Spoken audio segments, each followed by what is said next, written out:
na thuzana thana vipani sikabadang samadhiyami.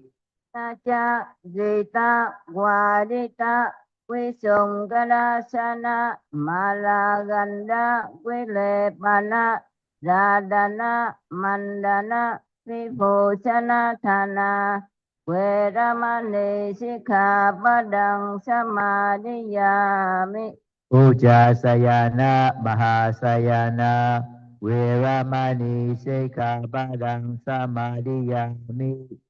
Uja Jayana Mahasayana Veramani Sikkhapadang Samadhiyami. Imang Attang Gasamang Nagatang Buddhang Vanyatang Uposatang Imang Charatim Imang Chadiwasang Sammadewa Apirakhitum Samadhiyama. Imani atha sikhabadani uposatha silawasena imanjaratim imanjadiwasang sadukang katwa apamadena samarakitapang. Amapante Silena sukatim yanti silena boka sambada silena nibutim yanti tasma silang wisodaye. Sadhu Sadhu.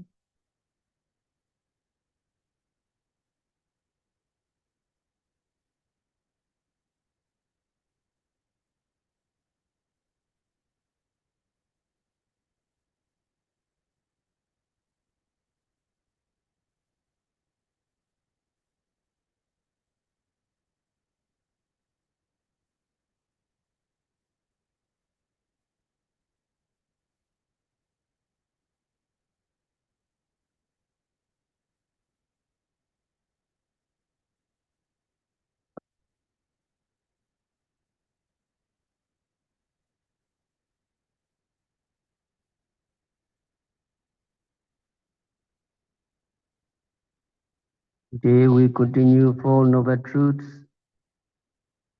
First, we need to recite that Noble Truth, the Fourth Noble Truth, Dukkha Nirodha Ariya Satya, the Noble Truth of the cessation of suffering.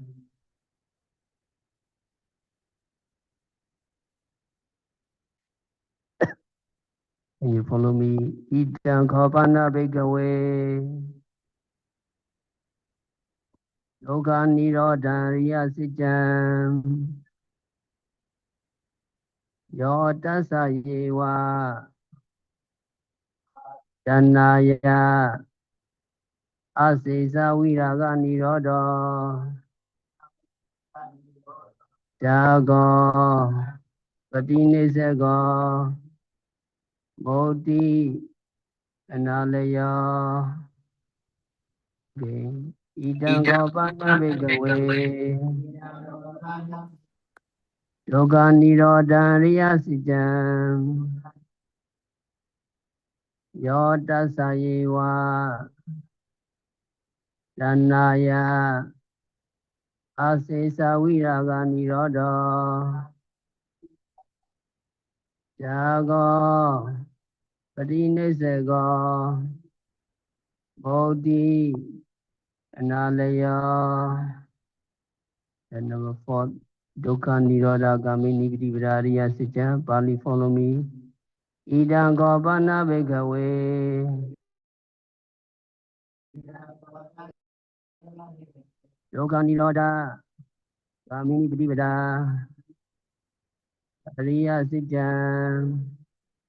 Yamevariya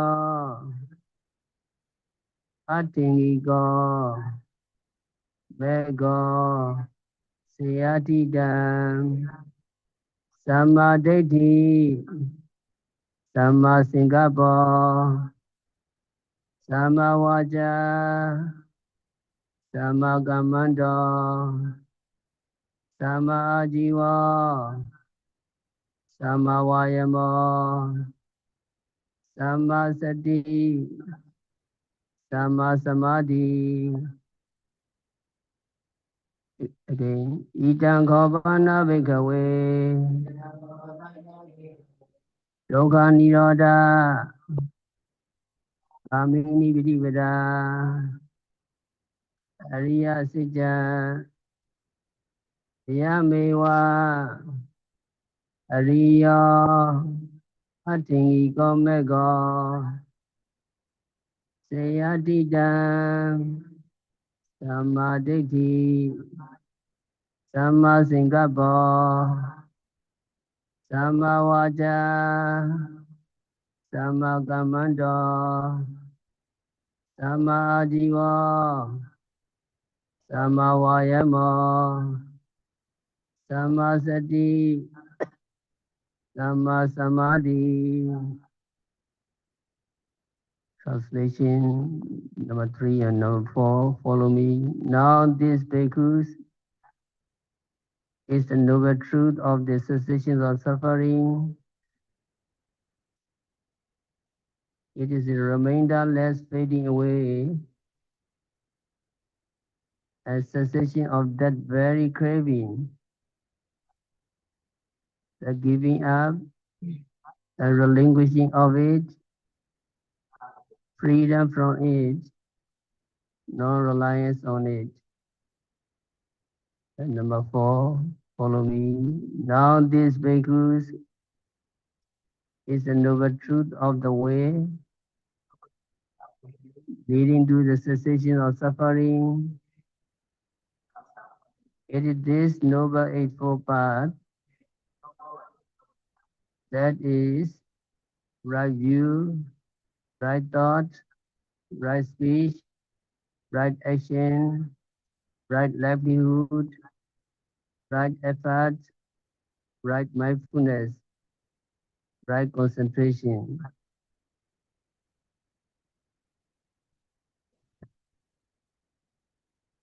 So that noble truth, cessation of dukkha, is actually the cessation of craving. Once craving is destroyed, there will be no more rebirth for the yogi. It is because craving is the one that causes beings to be reborn again and again, and they have to suffer and suffer. So once craving is destroyed, it is like when the oil in the lamp is exalted, there is no more flame. And Buddha described cessations of dukkha, cessation of suffering, as cessations of craving. So Buddha said, Asesa viraga nirodha, cessations, complete fading away, and cessation of craving. Complete and remainderless fading away. When yogi attains enlightenment, especially the 4th stage of enlightenment, he or she eradicates craving altogether. And Buddha said, Jago patinesego moti analayo. It is a forsaking, the abandonment of the craving and liberation and detachment from it.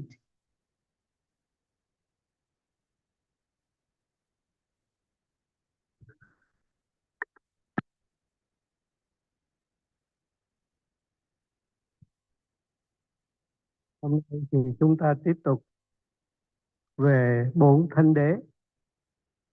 Trước khi sư giảng, sư muốn quý vị đọc phần Pali của thánh đế thứ 3 và thánh đế thứ 4, cũng như phần dịch sang tiếng Anh. Và đây là ý nghĩa tiếng Việt. Này chư tỳ khưu, bây giờ là sự thật cao thượng về sự chấm dứt khổ hay khổ diệt thánh đế. Đó là sự tan biến không còn dư phần và chấm dứt của tha mái đó, sự từ bỏ và xa rời nó, sự thoát khỏi nó, sự không nương tựa vào nó. Đó là cái thanh đế thứ ba. Và thanh đế thứ tư này chư tỳ khưu, bây giờ là sự thật cao thượng về phương pháp hay con đường đưa đến sự chấm dứt khổ hay khổ diệt đạo thanh đế. Đó là bát thánh đạo gồm chánh kiến, chánh tư duy hay chánh hướng tâm, chánh ngữ, chánh nghiệp, chánh mạng, chánh tinh tấn, chánh niệm và chánh định. Thì thanh đế thứ ba có nghĩa là sự chấm dứt khổ đau, cũng như là đồng nghĩa với sự chấm dứt tha mái, vì tha mái là cội nguồn của cái khổ đau. Khi mình chấm dứt cái nguyên nhân thì kết quả nó sẽ không xảy ra, bởi vì khổ đau là kết quả của tha mái. Và khi chấm dứt tha mái thì sẽ không còn tái sinh, cho nên không còn cái đời sống, và đời sống là khổ, khổ là đời sống, cho nên sẽ không còn khổ đau. Khi tha mái bị đoạn trừ thì cũng giống như cái đèn nó cạn hết dầu thì cái lửa đèn nó sẽ không có cháy nữa. Thì Đức Phật dạy sự chấm dứt hoàn toàn của tha mái, không còn dư phần. Thì điều này xảy ra khi mà hành giả đạt được tầng giác ngộ thứ tư. Thì Đức Phật nói sự loại trừ tha mái thì đưa tới sự chấm dứt khổ đau, cũng có nghĩa là cái sự chấm dứt của cái năm uẩn sau khi mãn cái kiếp này.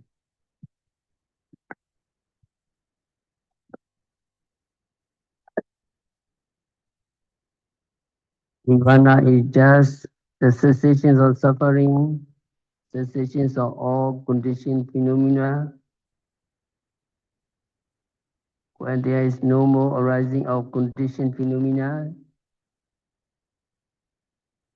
when there is no namarupa, when there is no more rebirth, yogis is said to have achieved or realized Nirvana. So Nirvana is not a realm, not a place, or not an existence that one will reach after death. Nirvana is described as just the cessation of suffering. So the cessation of suffering, the extinction of suffering, the extinction of mental defilements, the extinction of the 5 aggregates of clinging is called Nibbana. And also there are 2 kinds of Nibbana. Nibbana which is experienced while one is living, sa upadisesa Nibbana, and Nibbana which becomes evident at the death of a Buddha or an Arahant, anupadisesa Nibbana. The first kind of Nibbana is actually cessation of craving. When meditator reach the 4th stage of enlightenment, and he or she realizes Nibbana, he eradicates the mental defilements, including craving.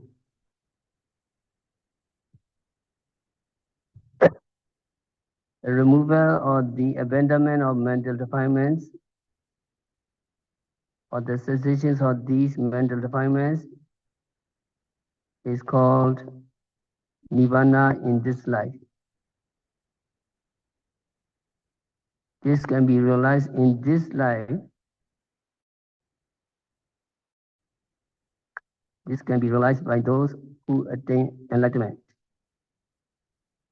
So that is sa-upadisesa Nibbana. Simply you understand Nibbana in this life is sa-upadisesa Nibbana. Can you follow me? Nibbana in this life is sa-upadisesa Nibbana. Nibbana in this life is sa-upadisesa Nibbana. So that is, you can attain Nibbana in this very life if you practice meditation completely, and if you eradicate all mental defilements, you can attain Nibbana in this very life.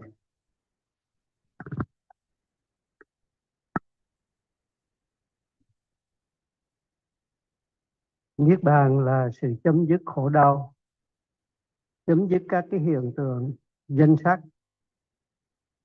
Tức là sau cái kiếp mà một người mà giác ngộ hoàn toàn đó, thì sau kiếp đó thì các cái hiện tượng danh sắc sẽ không còn sanh khởi lên nữa, có nghĩa là không còn tái sinh.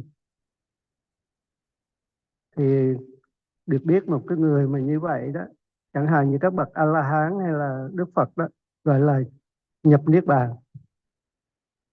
Thì sự chấm dứt khổ đau có nghĩa là chấm dứt luôn mọi cái ô nhiễm, chấm dứt luôn 5 cái uẩn thủ. Và Niết bàn thì có 2 loại: hữu dư, tiếng Pali là sa udisesa nibbana, và hữu dư Niết bàn, và vô dư Niết bàn là anudisesa nibbana. Tức là cái Niết bàn mà vô dư đó là hiển nhiên khi mà một cái vị Thánh A-la-hán hay Đức Phật mất thì các ngài nhập Niết bàn, không còn dư phần sau cái kiếp đó nữa. Thì khi một người mà giác ngộ cái tầng thánh thứ tư đó, cái vị đó chứng ngộ Niết bàn, loại trừ hết tất cả những cái ô nhiễm trong tâm, kể cả tham ái, thì cái Niết bàn đó gọi là Niết bàn đạt được ngay trong cái kiếp này, trong khi cái vị đó còn sống, tức là còn thân tâm, thì gọi là còn dư phần, cho nên Niết bàn đó gọi là hữu dư Niết bàn, sa udesesa nibbana. Thiền sinh nếu mà nỗ lực hành thiền và đầy đủ ba la mật thì có thể chứng ngộ cái tầng thánh thứ tư và đạt được cái hữu dư Niết bàn, và sau cái kiếp này thì sẽ là vô dư Niết bàn.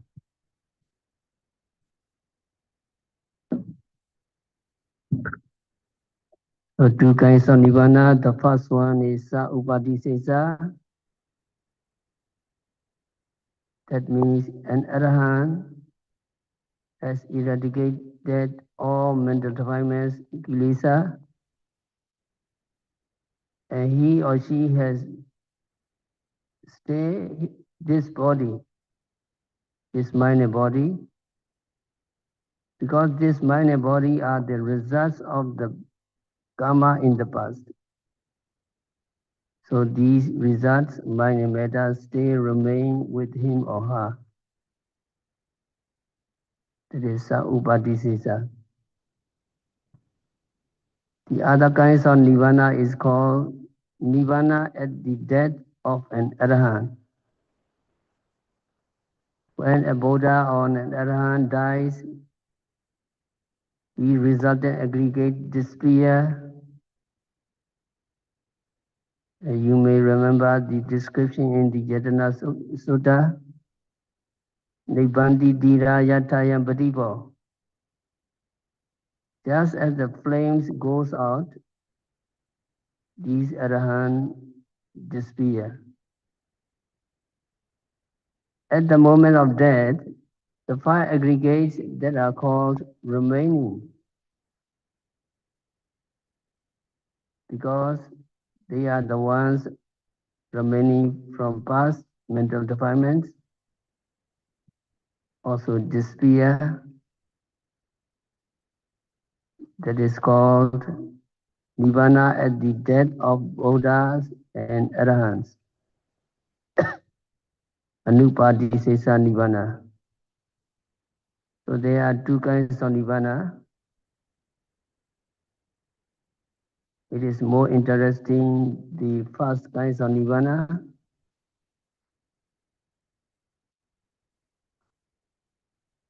We can realize Nibbana in this very life. If we try, if we really have enough parami, if we really have good a good practice. If we make more effort to reach that stage, we can realize Nibbana in this very life. So it is more attractive. Nibbana realized in this life is more attractive than the other Nibbana, Nibbana at the death of Arahant. This Nibbana is freedom from mental defilements. You can see that is a good state. If you're really free from mental defilements, you have no mental defilements, you are not attached to anything, you do not angry, although there is provocation, you have no worry, anxiety, lamentation, you are free from all mental defilements, your mind is totally pure, and you are not moved by ups and downs of life. In the life, there are a lot of problems, a lot of obstacles, ups and downs. If the person has very bad karma, also they have to suffer a lot. And if you attain Nibbana, although there is provocation, you do not get angry, you are not moved by ups and downs of life, you are enjoying Nibbana. So that is a state we all should try to reach, if possible, in this very life. If not, it may take 2 or 3 lives. But Buddha intention, Buddha wishes to realize Nibbana in this very life. So the first Nibbana is more attractive than what will happen after the death of an Arahant. So towards this goal of extinction of mental defilements, we should direct our effort. It is the third noble truth of the cessation of suffering.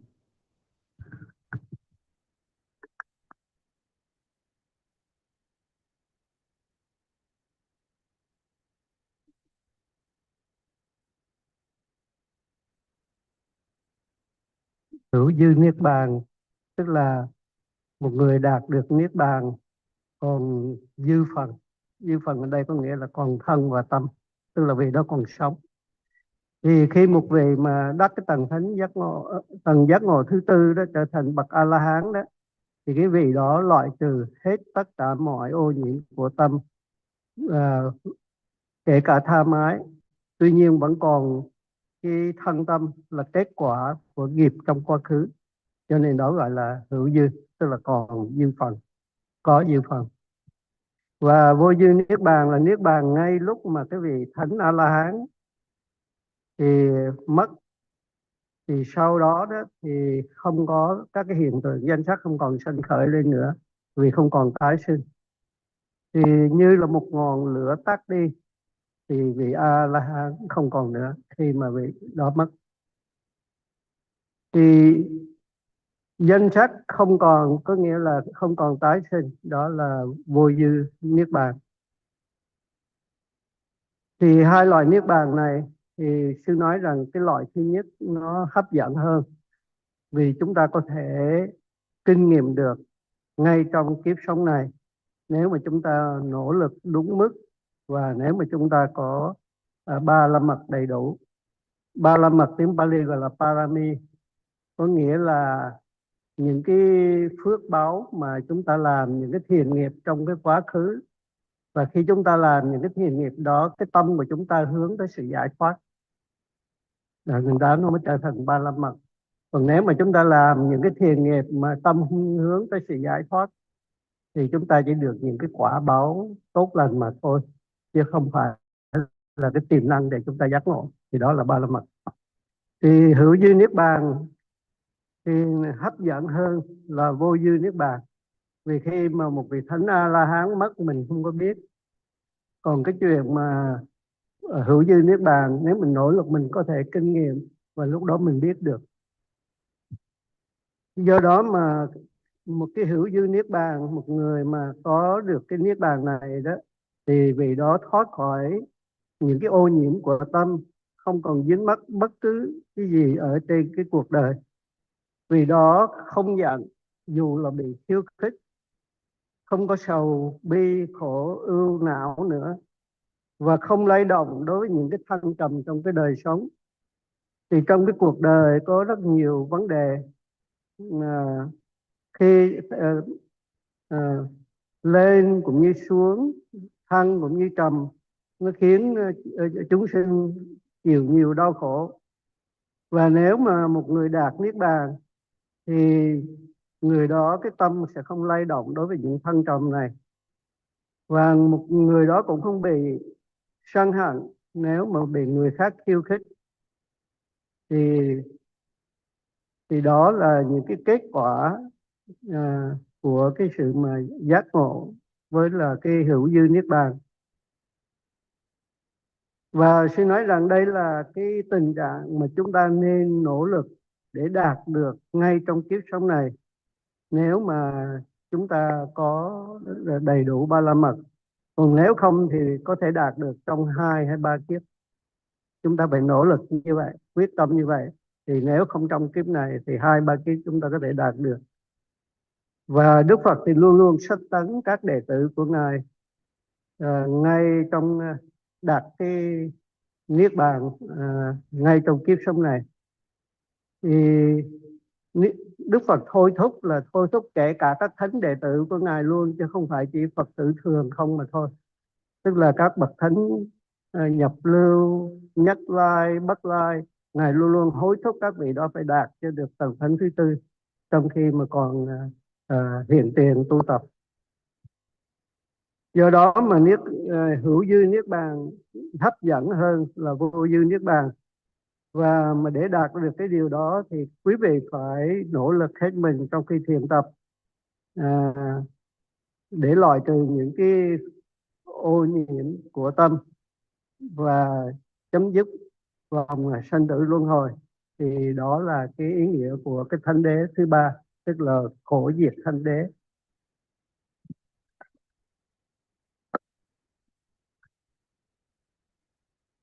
And the fourth noble truth, dukkha nirodha gamini patipada ariya sitya. The practice that leads to the cessation of dukkha, or the practice that goes to the cessation of suffering. When the patient knows that his or her disease is curable, he or she is very happy. The next question he or she wants to ask is, what medicines shall I take? And the clever physician will make some medicine for him.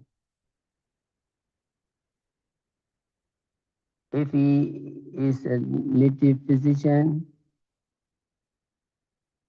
he may collect roots and other herbs and then prepare the medicine for him. In the same way, the Buddha prepared the medicine for the cure of the disease of dukkha. There are 8 ingredients in the medicine the Buddha gave to us, Buddha gave to the world. You know these 8 ingredients you are practicing. So the fourth noble truth is the way or the practice that leads to the cessation of dukkha.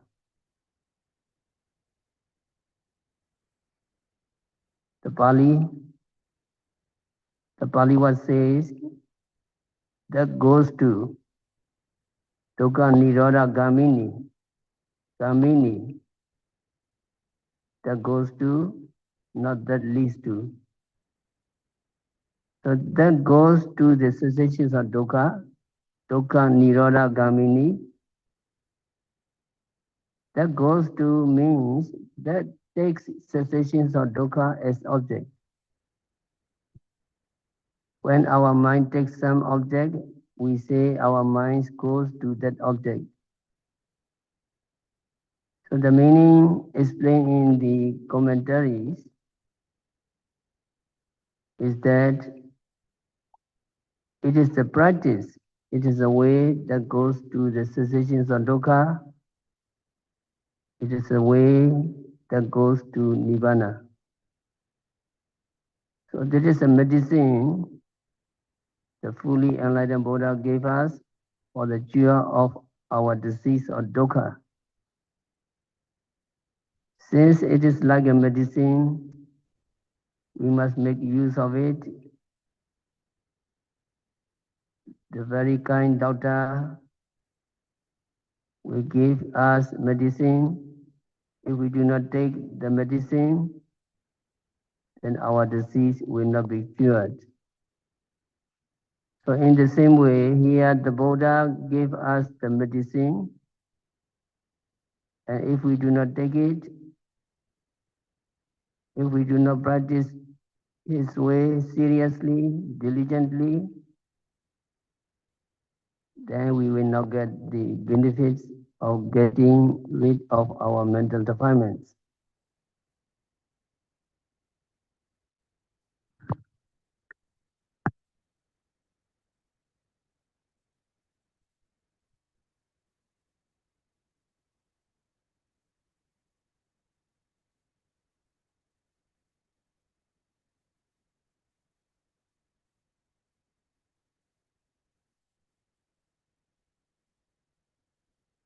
Thì bây giờ là một cái thánh đế thứ tư, tiếng Pali là Dukkha Nirodha Gamini Patipada Ariya Sakya. Dukkha là khổ đau, Nirodha là loại trừ, Gamini là đi tới, Patipada là cái pháp hành, Ariya Sakya là cái thánh đế, cái là sự thật cao thượng. Thì cái ý nghĩa của cái cụm từ Bali này có nghĩa là cái sự thật cao thượng về cái phương pháp đi tới sự chấm dứt khổ đau. Tiếng Hán Việt là khổ diệt đạo thánh đế.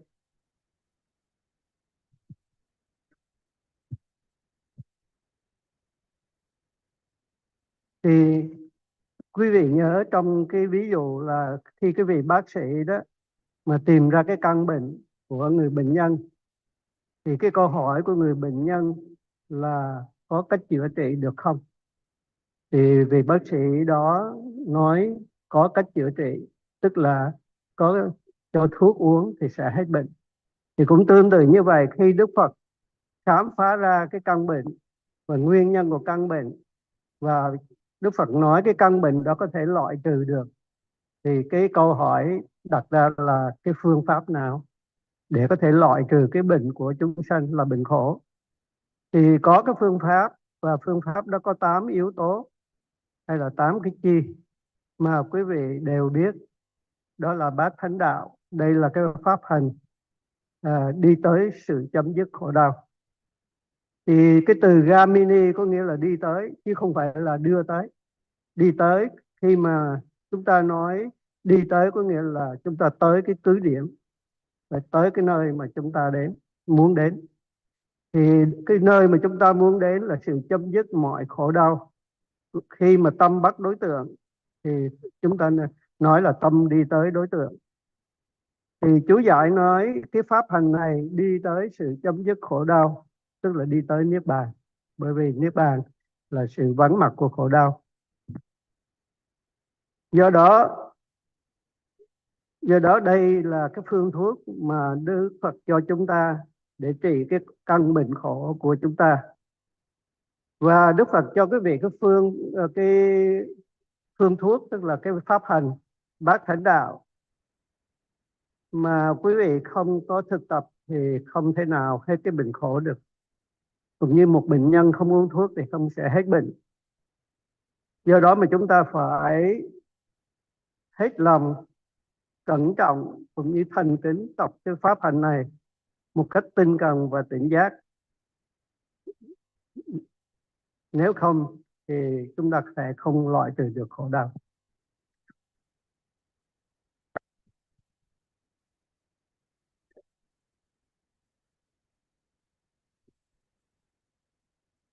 The Four Noble Truths.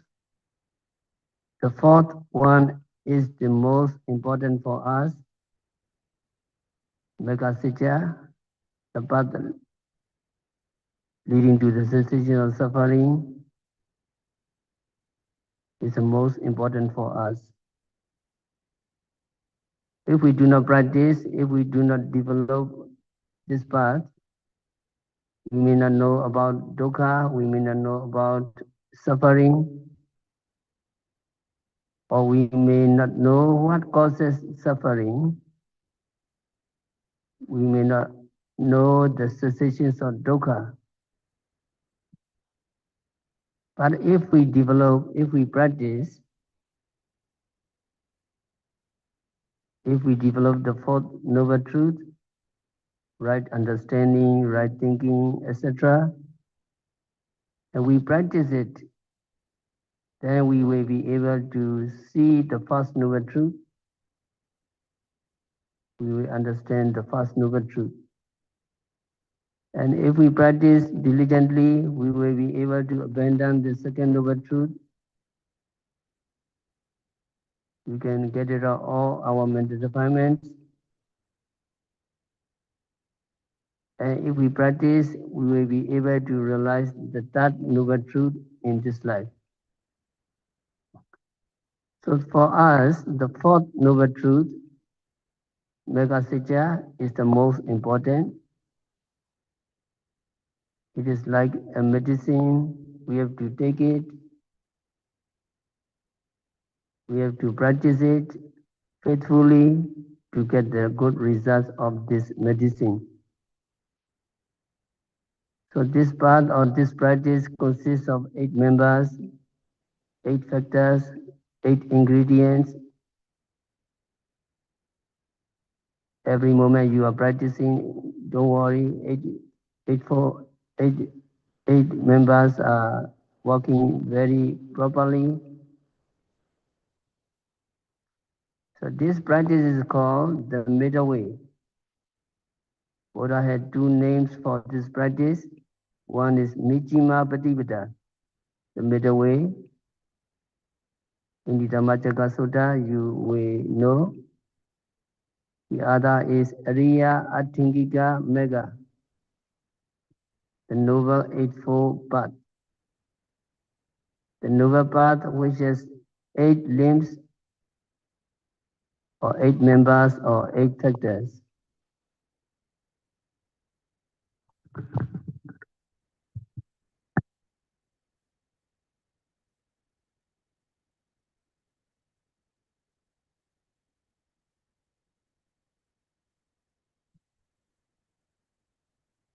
Trong 4 cái thánh đế thì cái thánh đế thứ tư quan trọng nhất.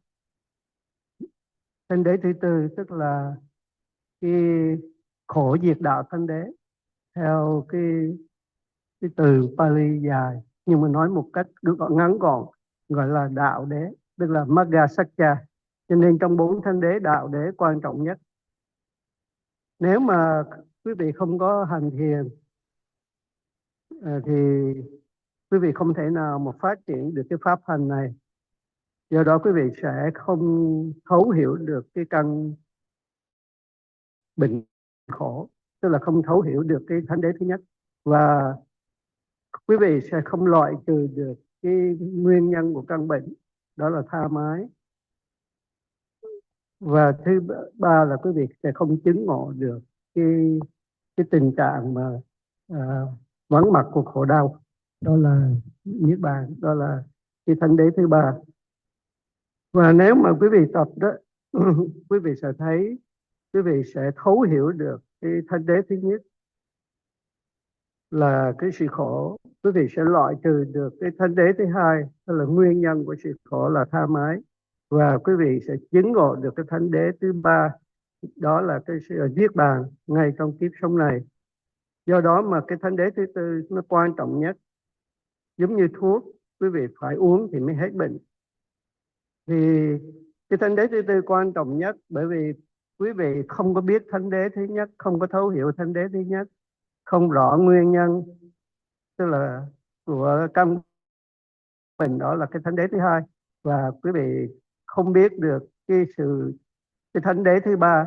Nhưng mà nếu quý vị hành theo cái thánh đế thứ tư, mà quý vị đủ phước báo, quý vị đủ nỗ lực, quý vị giác ngộ, thì mấy cái kia tự động quý vị hiểu, mặc dù trước đó quý vị không hiểu.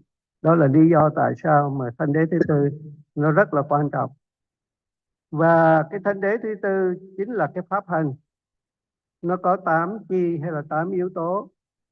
Và trong khi quý vị hành thiền minh sát niệm xứ, 8 chi này đều có mặt. Nó có mặt trong cái sự thực tập của quý vị. Không phải cùng một lúc, nhưng mà nó có mặt. 3 hồi thì cái này, 3 hồi cái kia, thì nó đều có đầy đủ hết. Và khi quý vị giác ngộ thì 8 chi này nó sanh khởi lên cùng một lúc với cái đạo tâm của quý vị. Do đó cái pháp hành này còn được gọi là pháp trung đạo. Tiếng Pali gọi là Majjhima Patipada. Patipada là cái pháp hành, cái phương pháp. Và Majjhima là trung đạo. Có nghĩa là nó ở giữa, nó không thiên về bên này và không thiên về bên kia. Bên này có nghĩa là lợi dưỡng đó, và bên kia là khổ hạnh.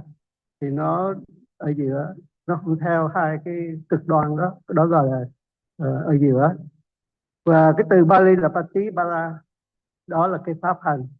Thành ra, nhưng mà mình hay nghe nói là con đường trung đạo, thì đó cũng chấp nhận được. Nhưng mà đúng chính xác là phải pháp trung đạo. Thì một cái danh từ khác nói lên cùng một ý nghĩa, đó là bát thánh đạo. Bát là 8, thánh là khi mà giác ngộ thì cái này nó mới sinh khởi cùng một lúc, gọi là thánh. Đạo là con đường, và tiếng Pali là Ariya Athangika Magga. Magga là con đường, và Athangika là có 8 chi, và Ariya là thánh, cho nên mới gọi là bát thánh đạo.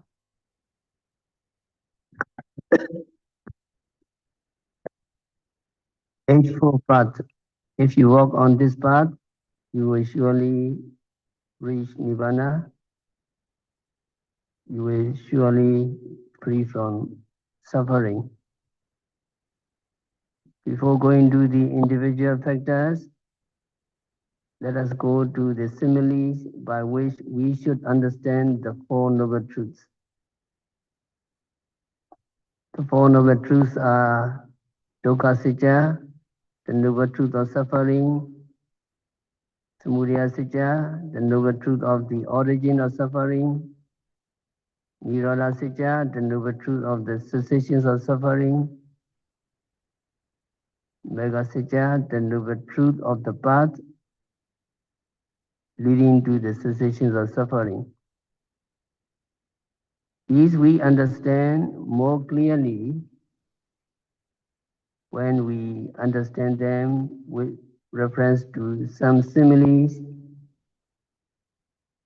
In the Visuddhimagga, some similes are given. It is said that the first noble truth is like a burden, let's say like a big weight. We have to carry this very, very heavy weight. Not only one life, it's the whole samsara, very heavy, and we are very tired. Meditator find out this point, that he trying to get rid of the kinds of heavy weight. You want to be free from the suffering. And the second one is taking up that burden.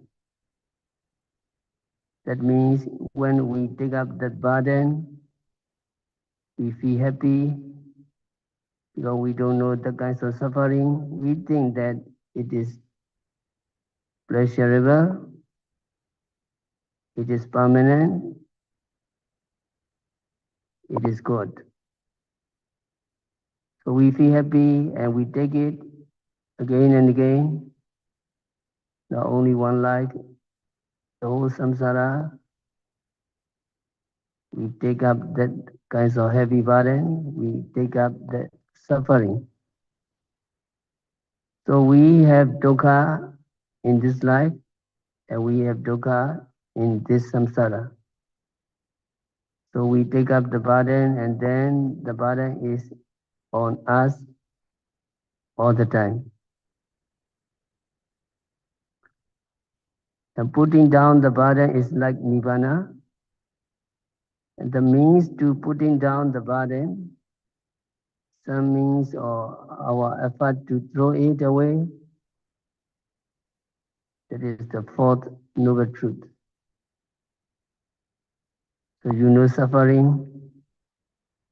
Every day we need to feed our body, and we need to clean our body, and body is suffering all the time. But Dita can find out during the practice of meditation very clearly. Pain here and there, suffering here and there. We need to be patient, patiently observe the kinds of suffering. The suffering will come out very naturally, very continuously. We need to observe it. So remember, the first noble truth is like a burden. All the time is make us suffering. Can you follow me? The first noble truth is like a burden. The first noble truth is like a burden. The second noble truth is like taking up the burden. The second noble truth is like taking up the burden. The third noble truth is like putting down the burden. The third noble truth is like putting down the burden. The fourth noble truth is the means to putting down the burden. The fourth noble truth is the means to putting down the burden. So now you are putting down the burden in this pressure retreat. And if the yogic is very successful in the practice, you will put down the burden, all the suffering will be thrown away, because you do not take up the burden. Every kilesa, every craving, you try to get it off, because you understand that is a very heavy burden. So you need to put down the burden diligently, so that you will be free.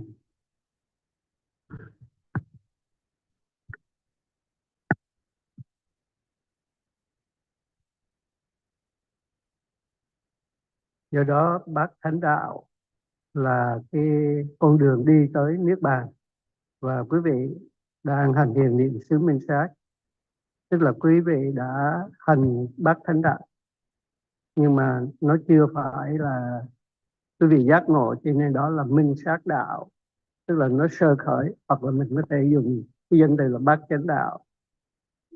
Thành ra quý vị đi trên cái con đường để tới niết bàn. Thì để hiểu 4 cái thánh đế thì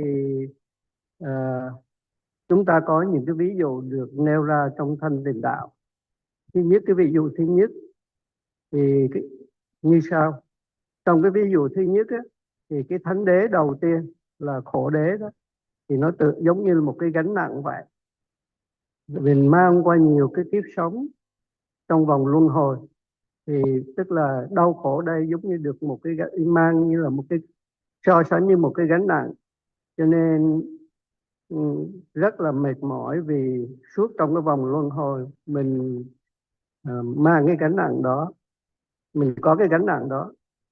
Thì cái thánh đế thứ hai là mình mang cái gánh nặng lên vai.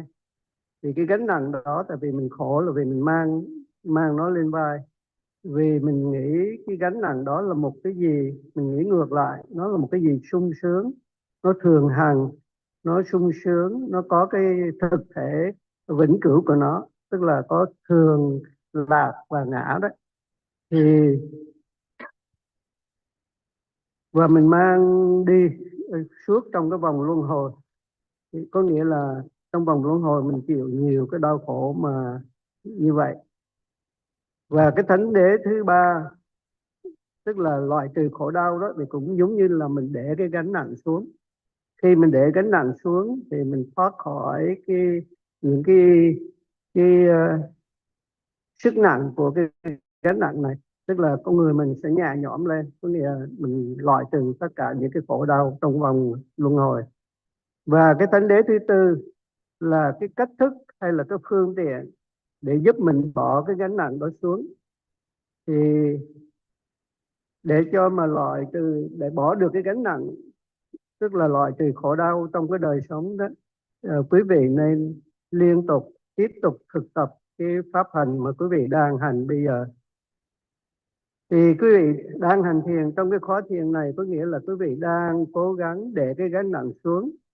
Và nếu mà quý vị thành công nhờ cái sự nỗ lực tinh cần của quý vị, và nếu mà cái ba la mật quý vị đầy đủ đó, thì quý vị có thể quăng cái gánh nặng xuống đi bất cứ lúc nào khi quý vị giác ngộ.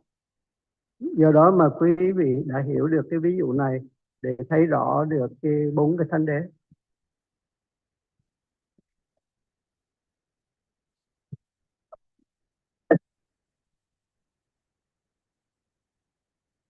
Another simile is like the one you already understand. That is, the first noble truth is like a disease. The second noble truth is like the cause of disease.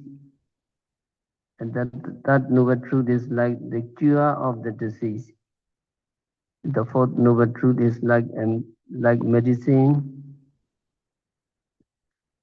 If you remember this simile, you will never forget the 4 noble truths. So can you follow me? The first noble truth is like a disease. The second noble truth is like the cause of the disease. The third noble truth is like the cure of the disease. The fourth noble truth is like medicine. The disease, cure of the disease, cause of disease, and medicine. You remember. Và cái ví dụ thứ hai để hiểu về 4 thánh đế là sư cũng đã giảng trước đây cho quý vị nghe rồi. Bây giờ sư tóm tắt lại. Cái thánh đế thứ nhất giống như là một cái căn bệnh. Thánh đế thứ hai là nguyên nhân của cái căn bệnh đó. Và thánh đế thứ ba là sự hết bệnh. Và thánh đế thứ tư là thuốc để chữa trị cho hết bệnh. Thì nếu mà quý vị nhớ cái ví dụ này thì quý vị sẽ hiểu về 4 cái thánh đế. Here is another simile that is given. The first noble truth is like a famine, scarcity of food. The second noble truth is like bad rain. That means either drought or too much rain. When the weather is too dry or it rains too much, you don't get crops and there could be famine.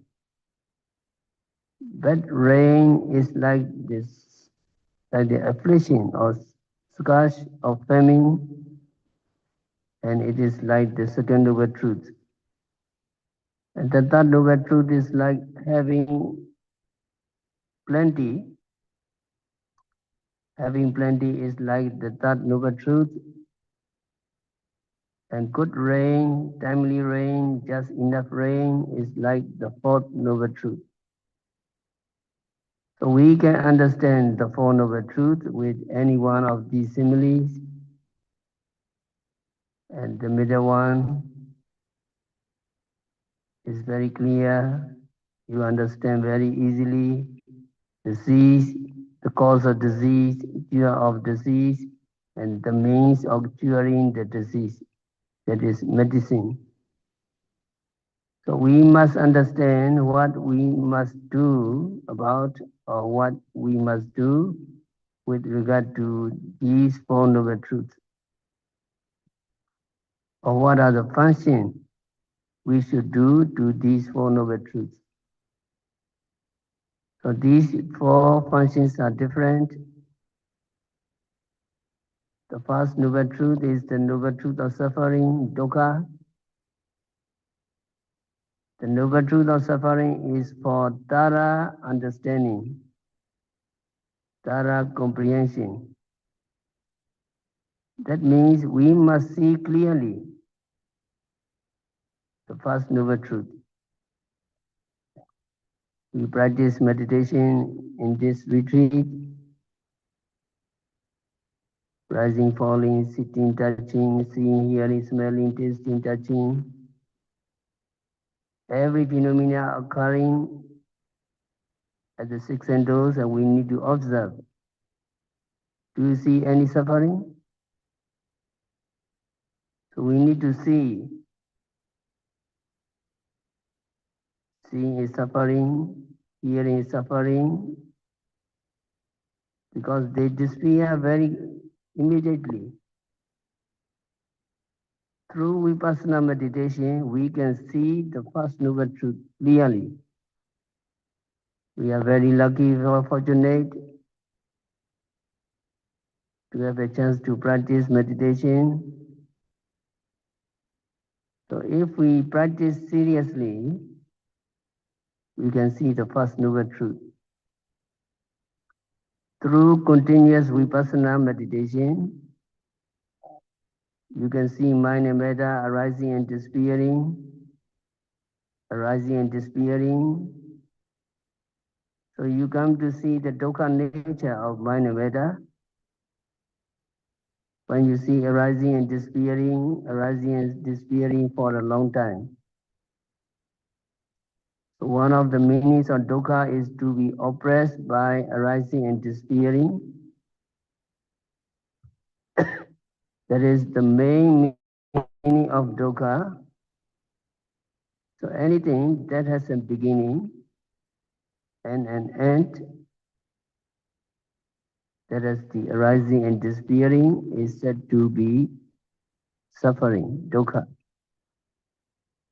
You see dukkha clearly only when you practice vipassana meditation diligently.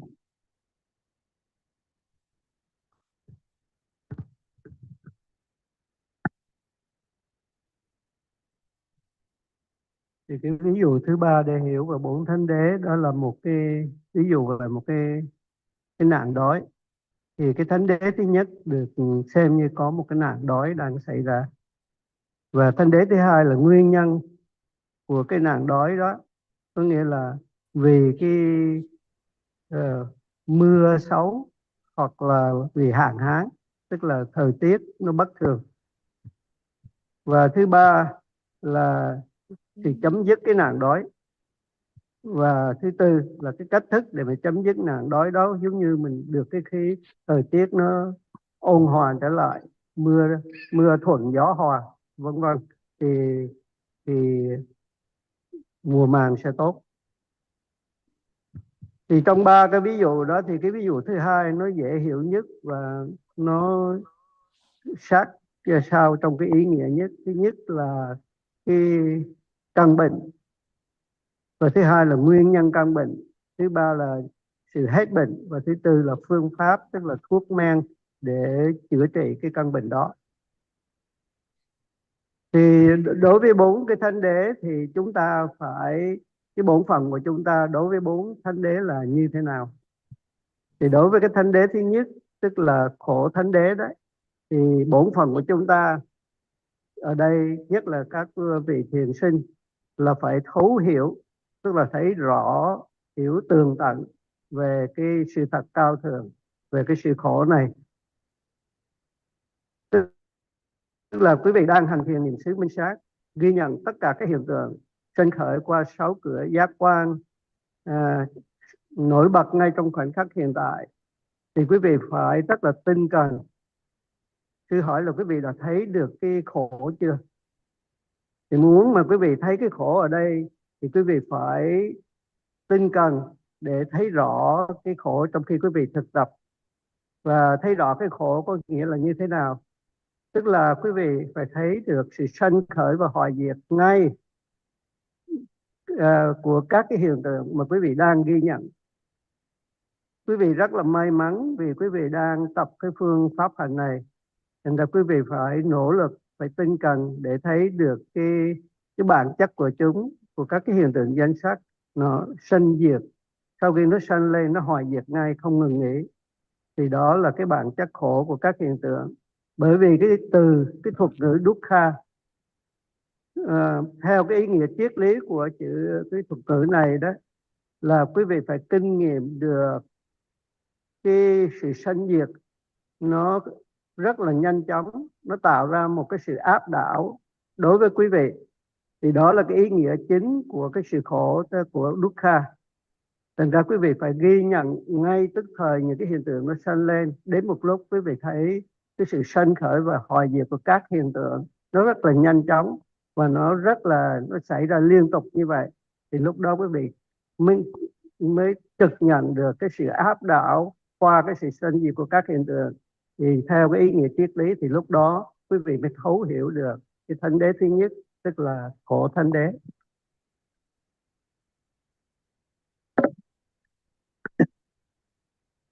We may sit and we may think about dukkha. We may listen and we may read about dukkha. We may speculate about dukkha, suffering. And we think that we understand dukkha. That understanding is not from our own experience, not empirical knowledge. It is just thinking. But when we sit down and practice, when we practice sitting, walking, stretching, bending, etc., meticulously, we can see for ourselves this mind and matter arising and disappearing. And later on, just disappearing only. Then we come to know the true meaning of dukkha. So dukkha is the noble truth to be understood clearly. So the first noble truth is to be understood.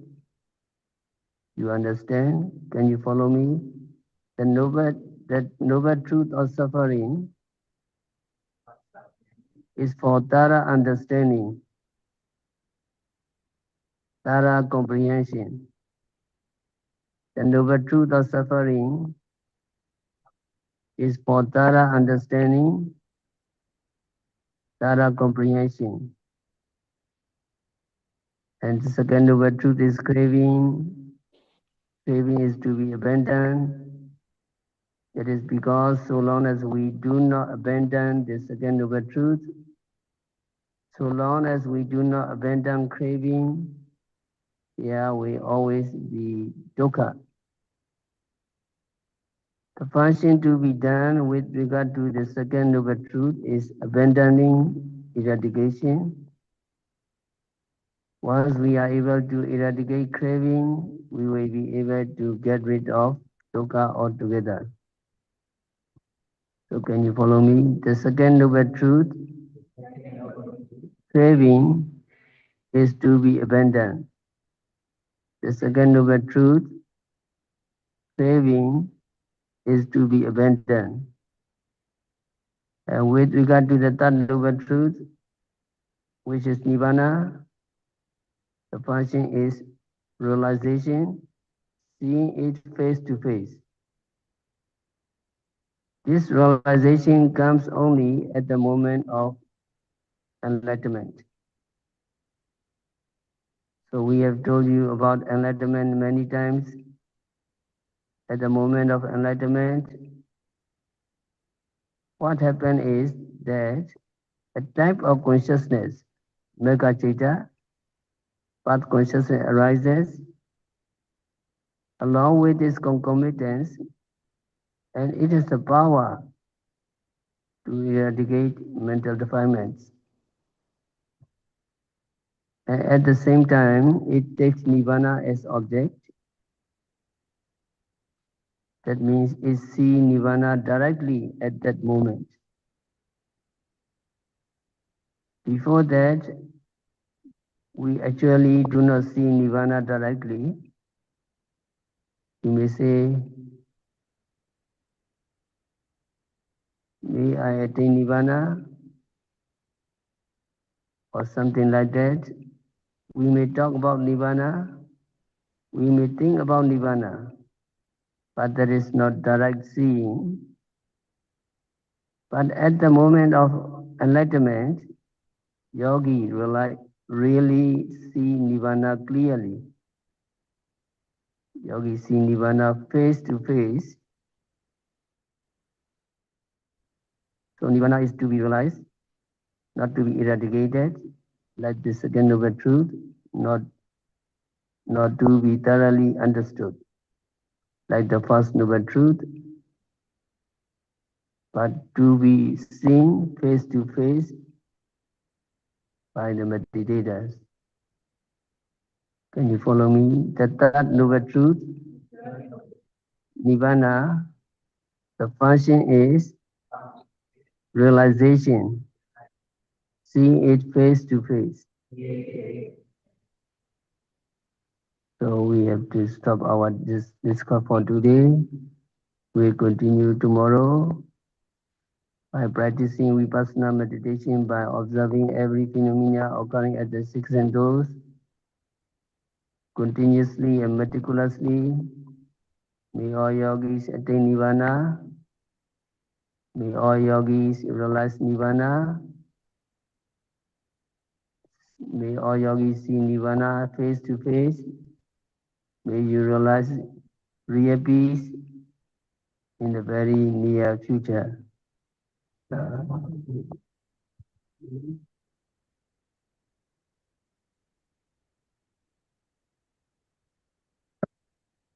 Như vậy đối với cái thánh đế thứ nhất, cái nhiệm vụ của chúng ta thiền sinh là phải thấu hiểu, tức là thấy rõ ràng cái sự thật này. Thì chúng ta có thể nghe, chúng ta có thể đọc và chúng ta có thể suy đoán về cái thánh đế này và rồi nghĩ mình hiểu. Nhưng mà sự hiểu biết của mình chỉ là một sự hiểu biết vay mượn, hoặc là do mình suy nghĩ chứ không thực sự kinh nghiệm được cái thánh đế này. Chỉ khi nào mà quý vị hành thiền và hành thiền một cách tinh cần và tỉnh giác, ghi nhận liên tục và chi tiết cũng như chính xác các cái hiện tượng sanh khởi nổi bật ngay trong cái khoảnh khắc hiện tại, thì quý vị mới có thể hiểu được cái thánh đế này. Do đó mà đối với cái thánh đế thứ nhất thì cái nhiệm vụ của người thiền sinh là phải thấy thấu hiểu, hiểu rõ ràng, hiểu trọn vẹn về cái thánh đế này. Và đối với cái thánh đế thứ hai, tức là nguyên nhân của khổ đau là tham ái đó, thì cái nhiệm vụ của người thiền sinh là phải loại trừ cái tham ái này, tức là mình loại trừ cái nguyên nhân của khổ đau. Và cái thánh đế thứ ba thì cái nhiệm vụ của người thiền sinh là phải chứng ngộ. Ở đây có nghĩa là chứng ngộ niết bàn.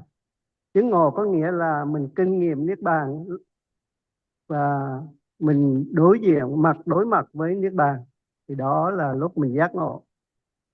Thì vào lúc giác ngộ đó, tâm có một cái loại tâm nó sanh khởi ngay cái khoảnh khắc đó, được gọi là đạo tâm, tiếng Pali là Magga Chaita. Thì cái đạo tâm đó, tâm thì phải có đối tượng, thì đạo tâm đó nó bắt cái đối tượng ngay cái lúc đó là niết bàn. Thì cùng sanh khởi với cái đạo tâm này thì có những cái trạng thái của tâm. Trong những cái trạng thái của tâm đó có bát thánh đạo, nó sanh khởi cùng một lúc. Và đạo tâm cũng như bát thánh đạo là 8 cái tâm thái đó, 8 trạng thái của tâm trong nhiều cái trạng thái của tâm sanh khởi cùng với cái đạo tâm. Nó cũng có đối tượng là niết bàn. Và nó có cái sức mạnh, cái đạo tâm này nó có cái sức mạnh là loại trừ những cái ô nhiễm ngủ ngầm trong tâm. Thì trước khi mà một người thiền sinh giác ngộ niết bàn, chứng ngộ niết bàn đó, thì không thấy niết bàn trực tiếp, chỉ hiểu một cách qua sự học hỏi hay là suy nghĩ, suy diễn. Và có thể nói về niết bàn nhưng mà thật sự không hiểu niết bàn, bởi vì chưa có kinh nghiệm trực tiếp đối diện với niết bàn, chưa thấy niết bàn một cách rõ ràng, mặt đối mặt. Do nên đối với cái thánh đế thứ ba là mình phải chứng ngộ, tức là phải kinh nghiệm trong khi mình thiền tập. Và sư ngừng ở đây, sư sẽ tiếp tục pháp thoại vào ngày mai.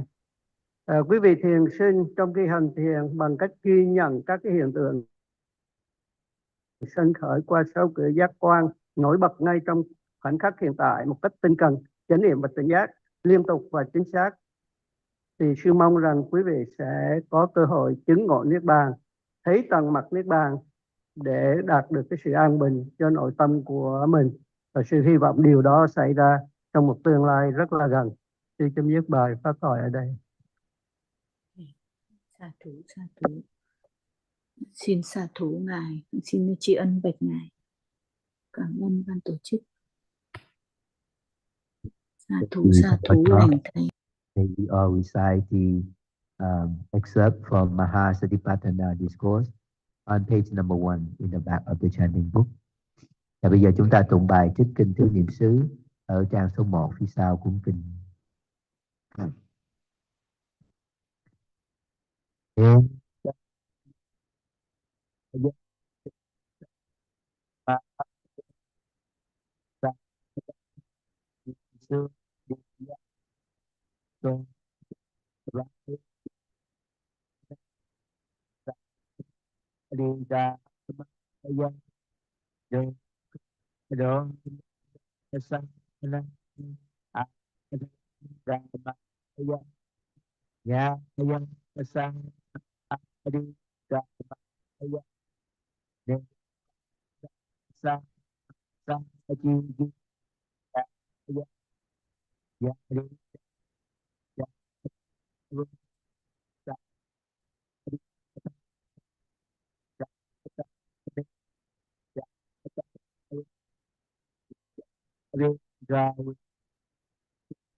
On the last page after metta chanting, và chúng ta tụng cái phần cuối của cái phần kinh tâm từ. Imaya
sa